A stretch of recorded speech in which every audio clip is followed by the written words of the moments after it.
പിന്നെ ഇതാണ് നമ്മുടെ PVC ബോക്സ് വരുന്നത്. ഇത് ഹോളടിക്കുമ്പോൾ നമ്മൾ മുന്നേയൊക്കെ കട്ട് ചെയ്തിട്ടൊക്കെ യൂസ് ചെയ്യാറുണ്ടായിരുന്നു. ഇപ്പം നമ്മൾ ഡ്രില്ല് വെച്ച് സ്റ്റെപ്പ് ഹോളർ വിറ്റ് വെച്ചാണ് ചെയ്യുക. ഞാൻ കാണിച്ചു തരാം നമ്മൾ എങ്ങനെയാണ് ചെയ്യുന്നത്.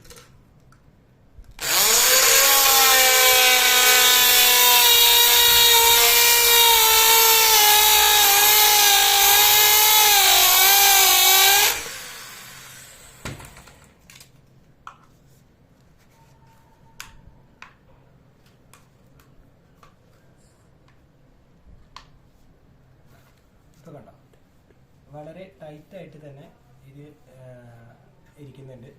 ഇത് എന്താണെന്ന് വെച്ച് കഴിഞ്ഞാൽ ഇനി ഇതിലേക്ക് പൊടിയോ കാര്യങ്ങളോ ഒന്നും തന്നെ ഇനി ബോക്സിൻ്റെ ഉള്ളിലേക്ക് ഇറങ്ങില്ല. അതുവഴി നമുക്ക് സ്വിച്ച് ബോർഡ് അണിച്ചാലും ഇപ്പോൾ PVC സ്വിച്ച് ബോർഡ് വെക്കുന്ന സമയത്തും അതുപോലെ തന്നെ ലൈറ്റിനായിട്ട് വെക്കുന്ന സമയത്തും ഇങ്ങനെ ഹോളർ ബിറ്റ് വെച്ചിട്ട് തന്നെ മാക്സിമം ഹോൾ അടിക്കുക. എല്ലാവരും നമ്മുടെ വർക്ക് കുറച്ചും കൂടി അപ്ഡേറ്റഡ് ആവുകയും ചെയ്യും. അതുപോലെ തന്നെ നമ്മുടെ സ്വിച്ചും അതുപോലെ ലൈറ്റും കാര്യങ്ങളെല്ലാം കുറച്ചും കൂടി നാളെ ലൈഫ് കിട്ടുകയും ചെയ്യും.